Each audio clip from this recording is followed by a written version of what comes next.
All right, baby. Man, do we have a meme for you about all of this? And there's only one person, actually, from only one organization that has been fighting for these results and has been messaging. The only lawyers with balls out here. I can say it, right? Because he's not on camera just yet. But the only lawyers with balls out here that can actually fight and have been fighting for these cases and against this style of prosecution has been the Article 3 Project. Will Chamberlain, senior counsel at the Article 3 Project, joins us now.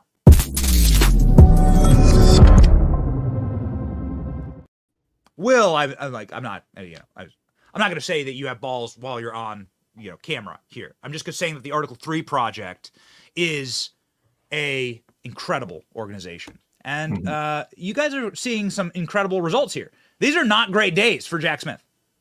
No, this is a very bad day for Jack Smith. And I mean, it's a bad day also for the entire lawfare effort against the president, right? We have the news that came out this morning that the Georgia Court of Appeal is going to hear the question of whether Fani Willis should be disqualified.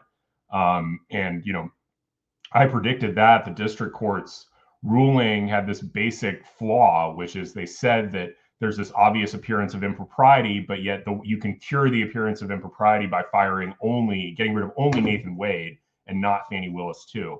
That was just never going to work, wasn't going to stand up to scrutiny. And so I expect that now that the Georgia Court of Appeal has agreed to hear the case, it didn't have to. It could have just sent it back to the lower court. Fani Willis is about to get kicked off that case, and who knows if it'll ever go to trial, frankly. So you predict the Fani Willis off? Yeah, I mean, the basic reason is I think if there's an appearance of impropriety, I don't think Georgia wants to have a rule that prosecutors can stay on a case with an appearance of impropriety, that they should be kicked off. And then the reason that I think I don't think it'll ever go to trial is because it's such a mess of a case. Like, it's this massive, complicated RICO case with 20 defendants, all of whom have the resources to hire lawyers. What district attorney's office wants to be bogged down by that? The only reason you do it is for, kind of political stardom and ambition.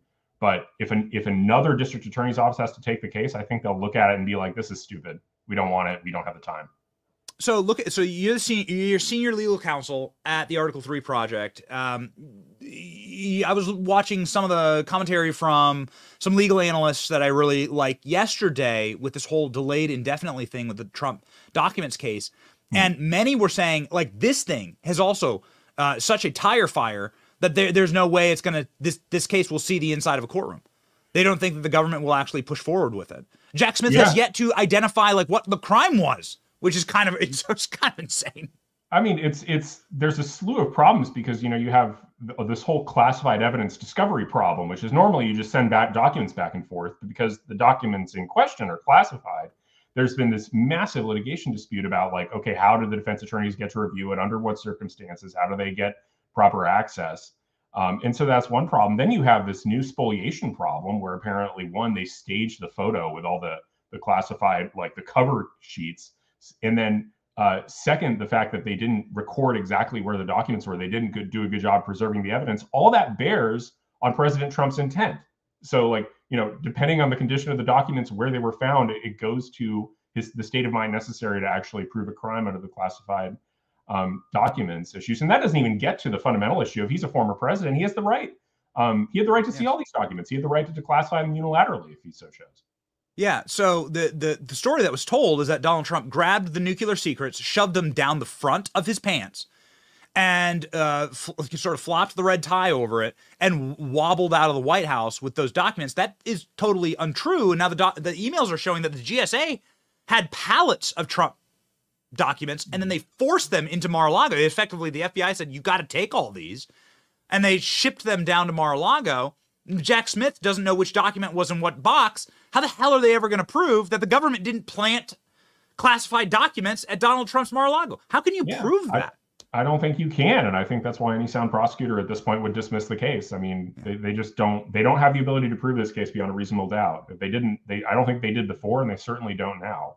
And it's really remarkable when you compare it with, Joe Biden and the classified documents that were found in his garage. I mean, and the big difference there is he had no authority to declassify. He had no authority to take those documents out of his SCIF. He saw those when he was a senator, some of them, and when he was vice president. He doesn't, classification authority flows from the president. And he's only getting off because obviously the Robert Hur, the special counsel, found him to be a feeble old man. Could you explain to me, like, what is it that Judge Eileen Cannon is going to hear when she has a hearing? She did schedule some hearings. One hearing was on the legality of Jack Smith as a special counsel. Now, that's very interesting. Ed Meese, obviously legend in the legal profession, attorney general under Reagan, works at the Heritage Foundation. Ed Meese is like, Jack Smith isn't legal and shouldn't have these rights. And that got me to sort of stop and listen. What's the argument there? Well, the argument is that, every U.S. attorney in the country, and that's, anybody heading a local U.S. attorney's office. So somebody in, for example, the Southern District of Florida, that person is appointed, nominated by the president, and confirmed by the Senate.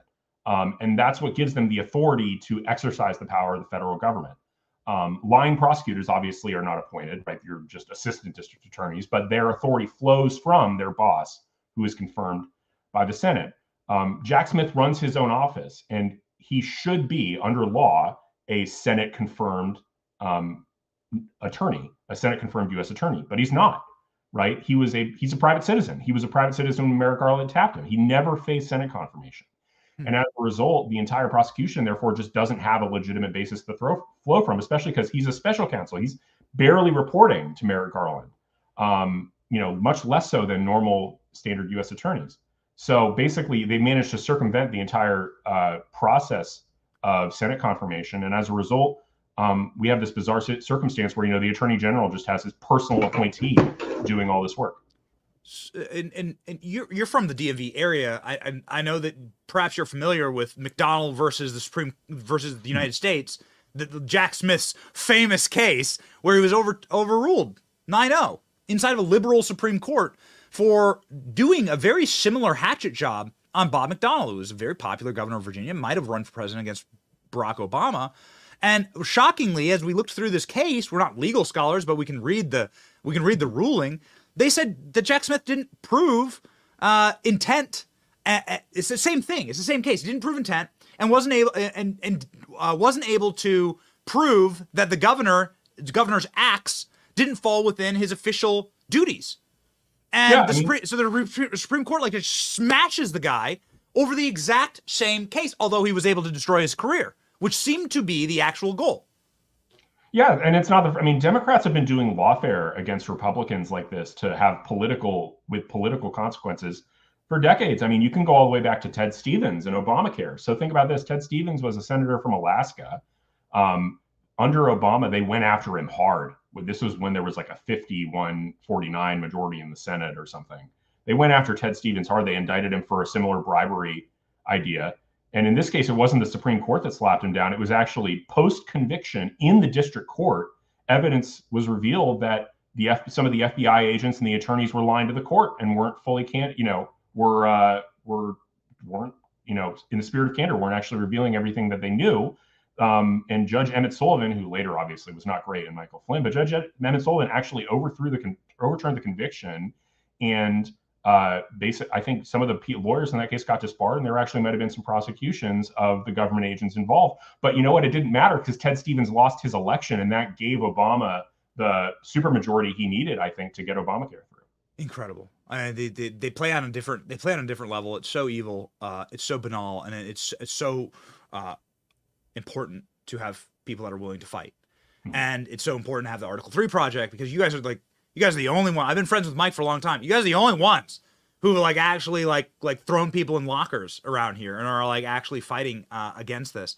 And we're deeply appreciative for it. Odds on of Jack Smith being able to remain special counsel if this actually gets a hearing?